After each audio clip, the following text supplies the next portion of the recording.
Hello everyone, welcome back to my YouTube channel. Friends, आज की इस वीडियो में हम कवर करेंगे अपना नेक्स्ट टॉपिक। आइए देखते हैं हमारा आज का टॉपिक क्या है। देखिए, ये जो लेक्चर है ये है हमारा UGC net JRF political science के लिए यूनिट फर्स्ट, जो कि हमारी है पॉलिटिकल थ्योरी। और आज का हमारा टॉपिक है डेमोक्रेसी मीन लोकतंत्र। आज हम पढ़ेंगे डेमोक्रेसी का meaning, definition and types of democracy, यानी कि लोकतंत्र के कौन कौन से प्रकार हैं, जैसे डायरेक्ट डेमोक्रेसी अप्रत्यक्ष लोकतंत्र, इनडायरेक्ट डेमोक्रेसी अप्रत्यक्ष लोकतंत्र। इसके बाद हम पढ़ेंगे क्लासिकल लिबरल डेमोक्रेसी, यानी कि शास्त्रीय उदारवाद लोकतंत्र क्या है। और एंड में हम पढ़ेंगे क्रिटिसिज्म। स्टार्ट करते हैं आज का टॉपिक। देखिए, सबसे पहले हम पढ़ेंगे मीनिंग। मीनिंग क्या है हमारा? डेमोक्रेसी शब्द की उत्पत्ति कहाँ से हुई? ग्रीक भाषा से, दो शब्दों से हुई, जैसे डेमोस और क्रेसिया। डेमोस का मीन क्या है? लोग, और क्रेसिया का मीन है शासन। तो लोकतंत्र का पूरा मीनिंग क्या हुआ? लोगों का शासन। The word democracy is derived from the Greek words demos and kratia. Demos mean people and kratia mean rule. Democracy means rule of the people, यानी कि लोगों का शासन। ये तो है डेमोक्रेसी का मीन। अब आगे देखते हैं हम। देखिए, ये है अमेरिकी राष्ट्रपति अब्राहम लिंकन, जिन्होंने गेटिसबर्ग भाषण में लोकतंत्र को क्या बोला? जनता का, जनता के द्वारा एंड जनता के लिए। ये बहुत ही फेमस कोर्स है जो आपने बचपन से पढ़ी ही होगी। By the people, of the people, by the people and for the people. अब हम पढ़ते हैं लोकतंत्र की डेफिनेशन सोली के अनुसार, यानी लोकतंत्र ऐसी सरकार है जिसमें सभी का हिस्सा होता है। इनका कहने का मतलब है कि democracy is a government in which everyone has a share, यानी कि इसमें सभी लोग क्या लेते हैं? हिस्सा लेते हैं। ये इनकी डेफिनेशन याद रखिएगा। नेक्स्ट है जेम्स ब्राइस। इन्होंने बोला है लोकतंत्र लोगों का शासन है जिसमें लोग संप्रभु इच्छा को वोट के रूप में व्यक्त करते हैं। Democracy is the rule of the people in which the people express their sovereign will in the form of votes, यानी वोट्स के माध्यम से वो अपनी इच्छा को क्या करते हैं? व्यक्त करते हैं। नेक्स्ट है हमारे डाइसी। इन्होंने बोला है लोकतंत्र ऐसा शासन है जिसमें देश का बड़ा भाग शासन करता है, यानी कि according to Dicey democracy is a form of government in which a large part of the country rules. अब देखते हैं हम फिलोसफिकल बेसिस ऑफ डेमोक्रेसी, यानी लोकतंत्र का दार्शनिक आधार क्या है। फर्स्ट पॉइंट है हमारा लोकतंत्र मूल्य के रूप में, meaning democracy as a value, यानी कि लोकतंत्र का मूल्य क्या है? जहाँ पर किसी व्यक्ति को फ्रीडम हो, उसको राइट टू चॉइस हो, उसकी मतलब डिग्निटी को रेस्पेक्ट किया जाए, उसके थॉट्स को रेस्पेक्ट किया जाए कि वो, और उसकी मतलब उसको हर लेवल पर मतलब फ्रीडम मिलनी चाहिए। वो किस रिलीजन में रहना पसंद करता है, किस कास्ट में रहना पसंद करता है, कहाँ एजुकेशन लेना पसंद करता है, उसके वैल्यूज को क्या है? वैल्यू दी जाए, यानी डेमोक्रेसी क्या है? एक वैल्यू के रूप में। तो ये व्यक्ति को कैसा मानते हैं? कंसीडर करते हैं इंडिविजुअल को एज अ यूनिट, यानी एक इकाई है। व्यक्ति की गरिमा में विश्वास, यानी कि व्यक्ति जो है, डिग्निटी ऑफ द इंडिविजुअल, हर एक व्यक्ति की गरिमा में विश्वास कैसा है कि व्यक्ति जो चाहे वो कर सकता है, उसको आत्मसम्मान से जीने का अधिकार होना चाहिए, उसकी सेल्फ रिस्पेक्ट होनी चाहिए, वो स्वतंत्र होना चाहिए अपने फैसले लेने के लिए। नेक्स्ट पॉइंट है हमारा लोगों को स्वतंत्रता व अधिकार प्रदान करना, providing freedom and rights to the people. तो ये क्या है? ये हमारा फिलोसफिकल बेसिस ऑफ डेमोक्रेसी है। इसको याद रखिएगा। की पॉइंट है value, individual as a unit, dignity का ख्याल रखा जाता है, और फ्रीडम मिलती है, राइट टू मतलब इसमें फ्रीडम प्रोवाइड कराई जाती है। आगे हम पढ़ते हैं डेमोक्रेसी एज अ सोसाइटी, यानी लोकतंत्र समाज के रूप में। जैसे जाति, लिंग व धर्म के आधार पर कोई भेदभाव नहीं करना, समाज में विशेषाधिकारों को समाप्त करना। आपने जब भी देखा होगा, मैंने 3-4 क्लास जैसे करा चुकी हूँ, लिबर्टी, इक्वालिटी, जस्टिस, उसमें जब भी हम सोसाइटी की बात करते हैं तो सबसे मेन जो चीज़ आती है वो हमारी क्या आती है? कि no discrimination on the basis of caste, sex and religion. ये बिल्कुल एकदम मेन टॉपिक है सोसाइटी में। और क्या? To eliminate privilege in society, यानी किसी भी व्यक्ति को विशेष अधिकार नहीं होने चाहिए, क्योंकि एवरीवन इक्वल, यानी सारे व्यक्ति कैसे हैं? एक समान है। समाज में विशेषाधिकारों को समाप्त करना। तो ये क्या है? Democracy as a society. अब हम पढ़ते हैं लोकतंत्र जीवन शैली के रूप में, democracy as a way of life. जैसे लास्की, स्मिथ, ब्राइस, इन्होंने क्या बोला है कि लोकतंत्र कैसा है? जीवन शैली के रूप में है, democracy as a way of life. लोकतंत्र जीवन शैली का आज से दूसरों के विचारों के प्रति सहिष्णु होना, मिल के अनुसार दूसरों के विचारों का सम्मान करना ही लोकतांत्रिक जीवन शैली है। इनका मतलब यह है कि अगर सामने वाला व्यक्ति अपने कुछ विचार रखता है तो उसे हमें रेस्पेक्ट करना चाहिए। तो मिल क्या कहते हैं? मिल कहते हैं respecting the view of other in the democratic life style. इनकी ये डेफिनेशन याद रखिएगा। नेक्स्ट हम पढ़ते हैं डेमोक्रेसी के टाइप। सबसे पहले हम पढ़ेंगे डायरेक्ट डेमोक्रेसी। डायरेक्ट डेमोक्रेसी का फर्स्ट टाइम यूज कहाँ पर हुआ? यूनानी युग में, एथेंस। ये लोकतंत्र का कैसा रूप है? ये आदर्श रूप है। First experiment of direct democracy place in Athens in Greek era. और ये कैसी फॉर्म है? एक आइडियल फॉर्म है। डायरेक्ट डेमोक्रेसी में क्या होता है? प्रतिनिधि द्वारा शासन नहीं किया जाता, बल्कि उसमें क्या होता है? जनमत संग्रह होता है, प्रत्याहार यानी रिकॉल होता है, और स्थानीय इकाइयों द्वारा शासन होता है। In direct democracy, rule is not by representative, but instead rule is through referendum, recall and local units. आइए देखते हैं ये क्या है। आधुनिक युग में डायरेक्ट डेमोक्रेसी की संकल्पना किसने दी? रूसो ने। ये हमने पहले भी बताया है, इसको याद रखिएगा। यानी कि the concept of direct democracy is found in the thoughts of Rousseau. ये लोग क्या करते हैं? ये रूसो का कथन है कि इंग्लैंड के लोग 5 वर्ष में एक बार स्वतंत्र होते हैं। ये लोग दल के चुनावी लोकतंत्र को अस्वीकार करते हैं, यानी कि जो पीपल होते हैं ये क्या करते हैं? पार्टी इलेक्टोरल डेमोक्रेसी को क्या करते हैं? रिजेक्ट करते हैं, जैसे कि इंडिया में हमारे हैं। अब देखते हैं हम डायरेक्ट डेमोक्रेसी ये क्या है। ये एक ऐसी शासन प्रणाली है। देखिए अभी तक हमने डायरेक्ट डेमोक्रेसी पढ़ा, अब इसको समझिए कि डायरेक्ट डेमोक्रेसी क्या है। डायरेक्ट डेमोक्रेसी एक ऐसी है जिसमें नागरिक क्या करते हैं? सीधे निर्णय लेते हैं, यानी डायरेक्ट नीतियों का निर्धारण करते हैं बिना प्रतिनिधियों के माध्यम से। ये प्रणाली नागरिकों को सीधे तौर पर कानून बनाने, सरकारी नीतियों को प्रभावित करने और प्रशासनिक निर्णय में हिस्सा लेने का अधिकार देती है। अगर आपको डायरेक्ट डेमोक्रेसी समझ आ गया तो इनडायरेक्ट आपको ऑटोमेटिक समझ आ जाएगा। तो देखिए डायरेक्ट डेमोक्रेसी में क्या होता है? सिटीजन डायरेक्टली मेक डिसीजन करते हैं, डिटरमाइन करते हैं पॉलिसीज को विदाउट गोइंग थ्रू रिप्रेजेंटेटिव। ये सिस्टम गिव्स सिटीजन को देता है right to directly make laws, influence government policies and participate in administrative decisions. अब इसका एग्जांपल देखिए, स्विट्जरलैंड।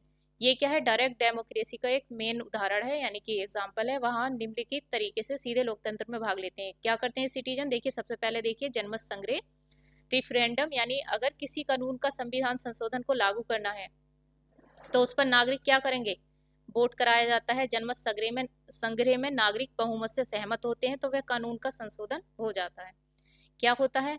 इफ ए लॉ और constitutional amendment is to be implement then citizen are asked to vote on it. If the majority the citizen agree in the referendum, the law or amendment comes into force.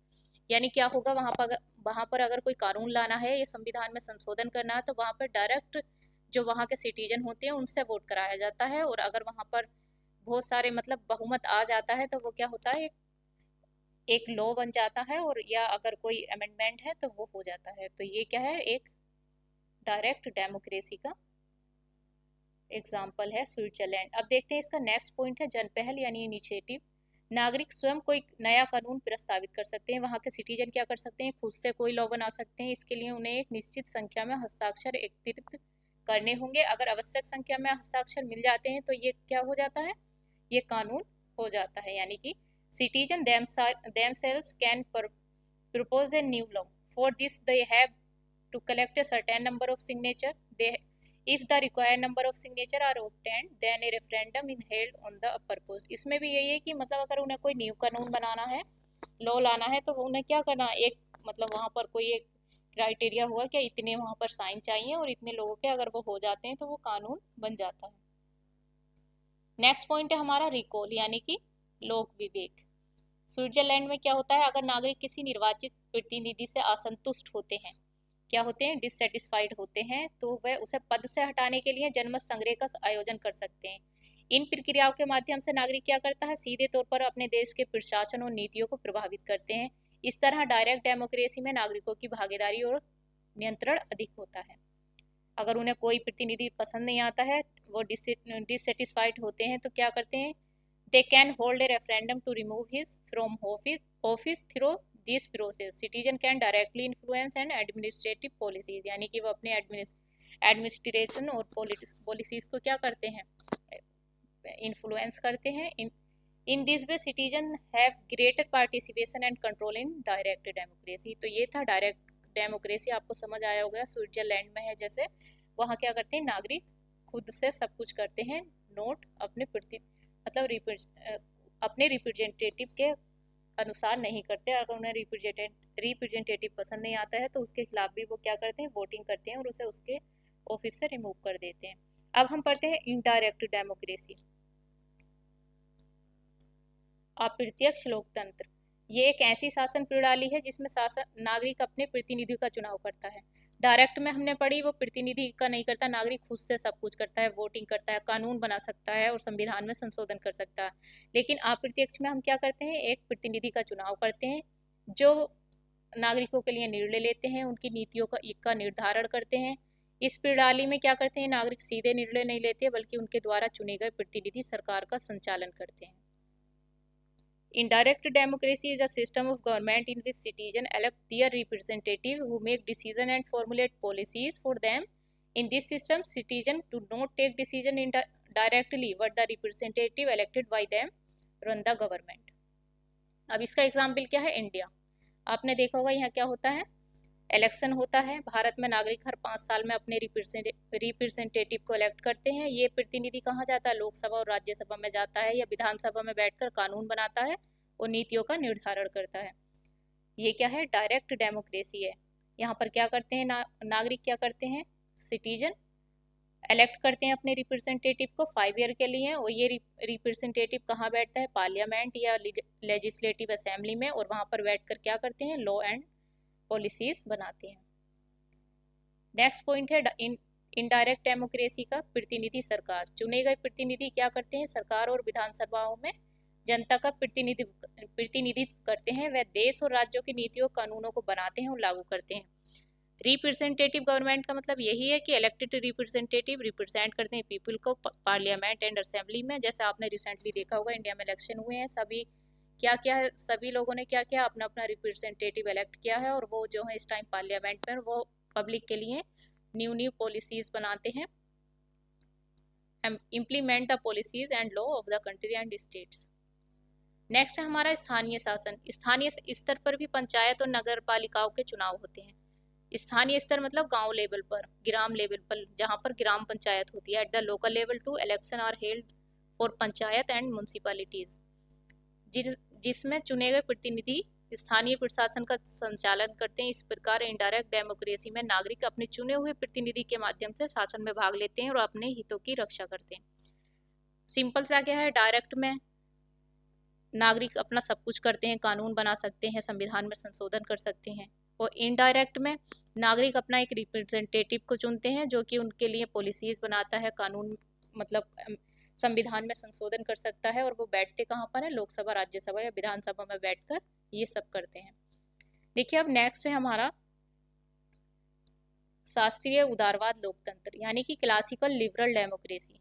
इसके समर्थक लोकतंत्र के मूल्यों को प्रमुख स्थान देते हैं। ये लोकतंत्र को शासन प्रणाली के रूप में स्वीकार करते हैं। यानी लोकतंत्र क्या है, ये इम्पोर्टेंस देते हैं वैल्यूज को, और लोकतंत्र को कैसे एक्सेप्ट करते हैं, सिस्टम ऑफ गवर्नेंस।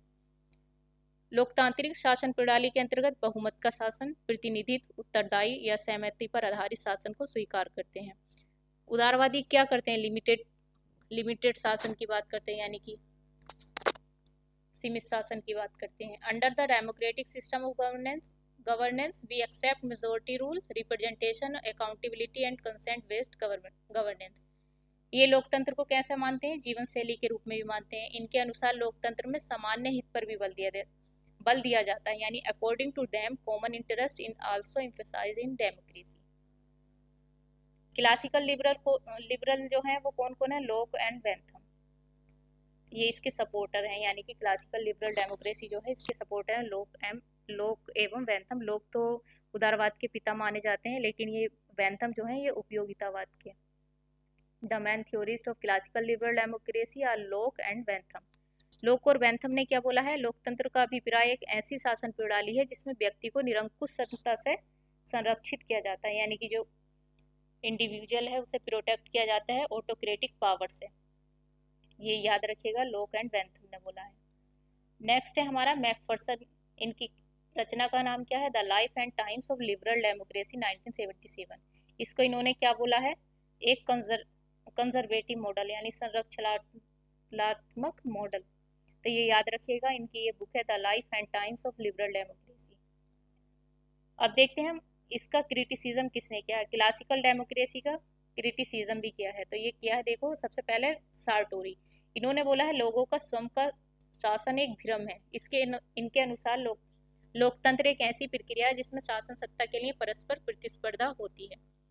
क्योंकि जैसे अब्राहम लिंकन ने बोला है, for the people by the people, of the people for the people by the people. तो ये क्या बोलते हैं, ये एक भ्रम बोलते हैं इसको कि people self rule is an illusion. According to him democracy is a process in which there is mutual competition for ruling power. इनकी एक अदर डेफिनेशन है कि लोकतंत्र के लिए वास्तविक खतरा नेताओं से नहीं बल्कि नेताओं के अभाव से है। इनकी रचना का नाम क्या है, डेमोक्रेटिक थ्योरी 1973, ये याद रखिएगा। ये इनकी फेमस कोट्स है, ये एग्जाम में पूछी गई है, इसको भी याद रखिएगा। नेक्स्ट है कार्ल मैनहाइम, इन्होंने क्या बोला है, लोग शासन सत्ता में सीधे सहभागिता नहीं कर सकते बल्कि निश्चित समय के बाद अपनी इच्छा जानने के लिए चुनाव होते हैं। कार्ल मैनहाइम की रचना क्या, आइडियोलॉजी एंड यूटोपिया, ये भी इनकी फेमस बुक है, इसको याद रखिएगा। People cannot directly participate in the ruling power, but after a certain period of time election are held to know their wishes। Karl Mannheim की वर्क है आइडियोलॉजी एंड यूटोपिया। तो ये इन लोगों ने क्या किया है, क्रिटिसाइज किया है क्लासिकल डेमोक्रेसी को, सार्टोरी, कार्ल मैनहाइम, इनके नाम याद रखिएगा। Thank you, best of luck. अगर आपको पीडीएफ चाहिए तो आप हमारे टेलीग्राम चैनल से को ज्वाइन कर सकते हैं। टेलीग्राम चैनल हमारा मतलब लिंक जो है वो डिस्क्रिप्शन बॉक्स में दे दिया गया है। तो ये थी आज की क्लास डेमोक्रेसी, आई होप आपको समझ आया होगा। एक क्विक रिवीजन देख लेते हैं। डेमोक्रेसी में हमने मीनिंग पढ़ा डेमोस प्लस क्रेसिया से, जिसका मीन होता है लोगों का शासन। हमने डेफिनेशन देखी, टाइप्स देखे, direct and indirect, classical liberal democracy देखा, और हमने क्रिटिसिज्म देखा। Thank you, thanks for watching.